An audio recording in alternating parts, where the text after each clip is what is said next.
Nous poursuivons notre cycle d'auditions dédié à la prostitution des mineurs. Nous accueillons aujourd'hui l'association Les Oubliés de la République qui ont accepté de partager avec nous leurs témoignages. Je vous remercie bien entendu d'être présents avec nous aujourd'hui et d'avoir le courage de témoigner devant la représentation nationale.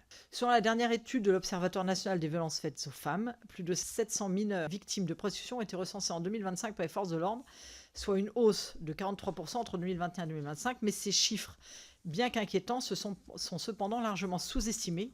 Lors de nos auditions, les associations ont plutôt évoqué les chiffres de 15 000 à 20 000 mineurs en situation de prostitution en France. L'association Les Oubliés de la République, créée en 2022, s'est donnée comme mission de faire entendre la voix des jeunes les plus vulnérables, et plus particulièrement, bien entendu, les enfants de l'aide sociale à l'enfance, que l'on entend encore trop peu dans le débat public. Il est important de rappeler que la prostitution des mineurs est des jeunes issus de tous les milieux sociaux.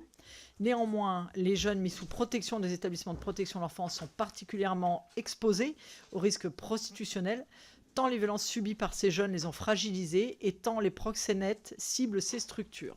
Pour ces jeunes fragiles, vous pourrez nous indiquer comment on peut agir pour limiter ce passage à l'acte et quels accompagnements doivent être mis en place et si on doit apporter une formation spécifique pour les éducateurs.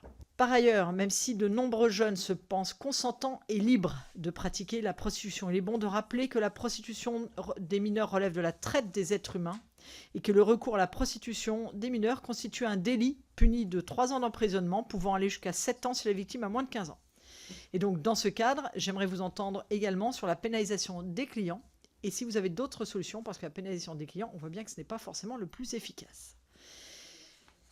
Enfin, bien entendu, j'aimerais vous entendre sur les dispositifs actuels d'accompagnement pour sortir de la prostitution et savoir s'ils sont suffisants, ce que nous devons améliorer et ce qu'il faut aussi faire pour renforcer les actions de prévention. Madame et monsieur, vos témoignages sont précieux pour nous aider à comprendre les mécanismes qui conduisent à l'entrée dans le système prostitutionnel ainsi que les conditions qui permettent d'en sortir.